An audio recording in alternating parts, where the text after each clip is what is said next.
At again with Voice of the Underground, hosted by myself, Queen Lachey. This week I have my featured guest, Tez Honcho, the one and only. Yeah, Honcho.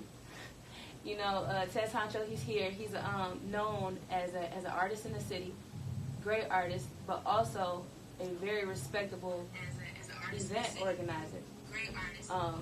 And a lot of people are not really aware that being an event organizer is a lot harder than people could ever imagine. It's very hard to be successful, so saying that is major. Tez is known for throwing the NNSFDs, right? Yeah, definitely classic events. If you want to tell us a little bit about, what that stands for, what that means to you, where it comes from. Alright, so Nights in a Sleeper Full of Dreams is a showcase series that I've been doing for a year now. It started off in December of 2016. It started off as December 16 showcase. So I did it for those 3 months.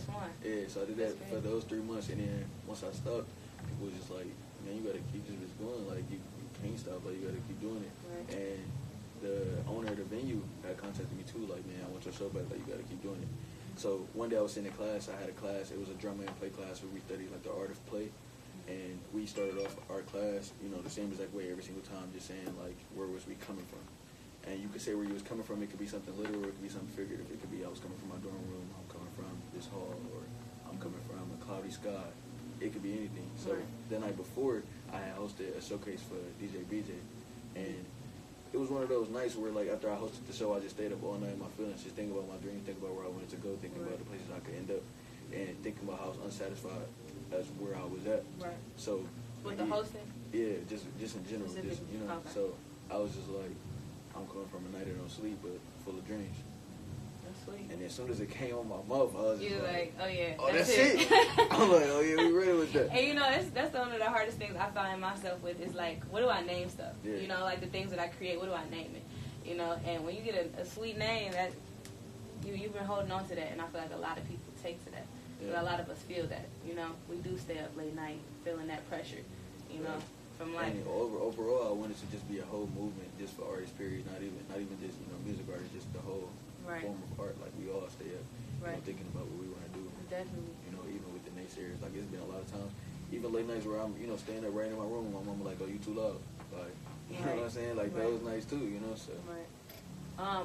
Honestly, it just threw me all the way off. I didn't know that was that when I met you? That Nights in Sleep. Like around that time frame, December 2016. Maybe. Or did I meet you? I remember we met at Plush at the Nick LaVille concert. Right.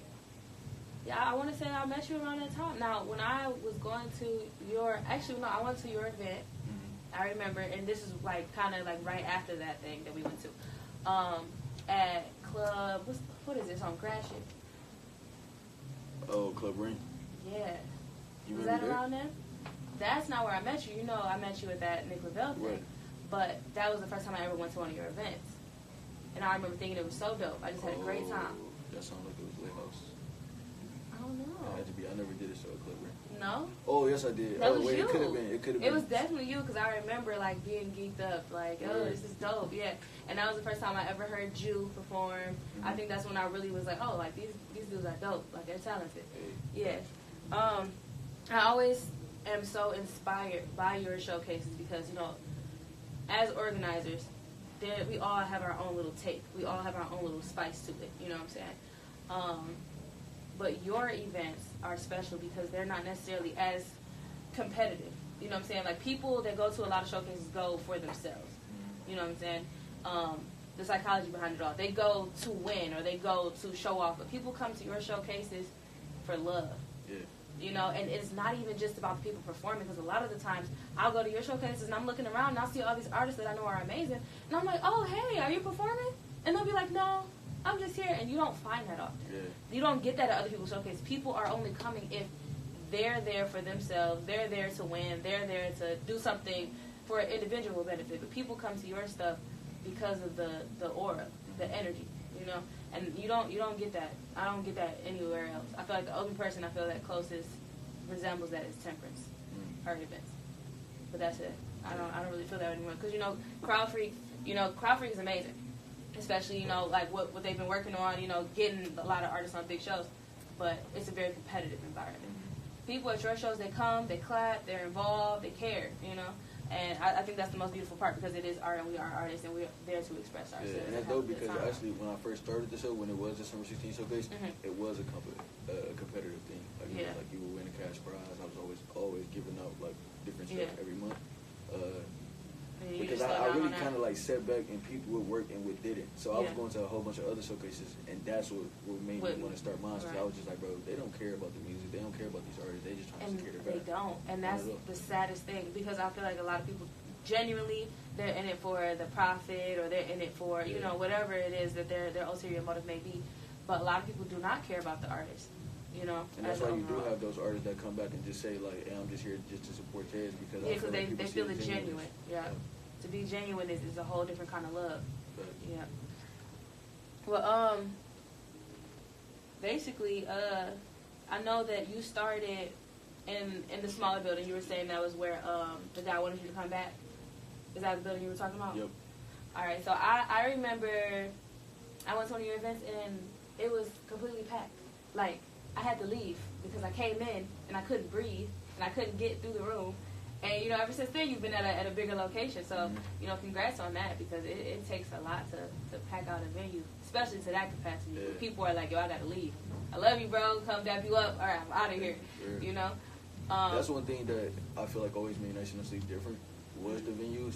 Like, I always was at venues that not many well-known showcases was going on there. And it was always, like, each venue that I moved to was always, like, a next level.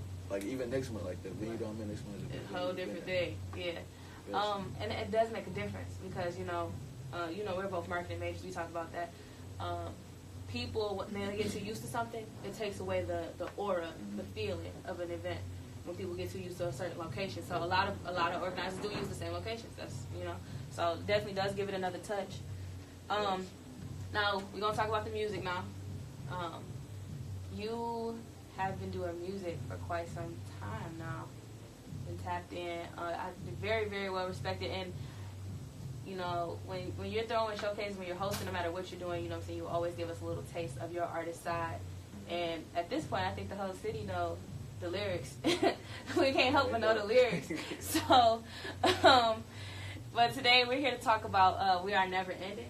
Hey. Definitely one of my favorite tracks, and I love the features you have.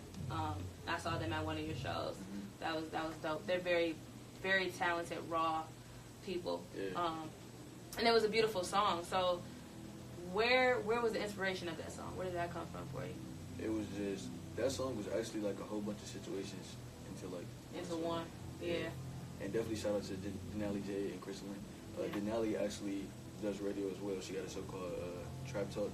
Oh, I didn't realize that was her. Yep, that's her. She's great. Yeah, she is. I love her energy. It's so I've dope never met her. Her element. Like, I was at her show and just seeing her in the element and see that she was a natural at what she do. I was just like, damn. So yeah, they both are just super duper genuine people. Yeah, they come across like wonderful. There's just something about them. Yeah. You don't meet a lot of people like that. Yeah, not at all. And last week I was talking to one of the artists about how hard it is to kind of work with other artists. Like, not necessarily that it's hard itself, but you don't always vibe. You know what I'm saying? You can get in a studio with another artist that's talented, but you might not have that thing that makes that song click. Yeah. You know?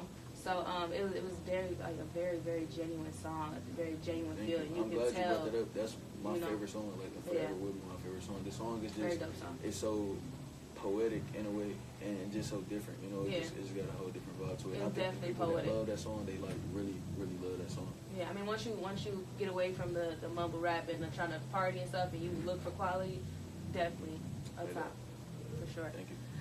All right, so we're gonna go ahead and get into that track real quick. Check that out. Hey. Yo.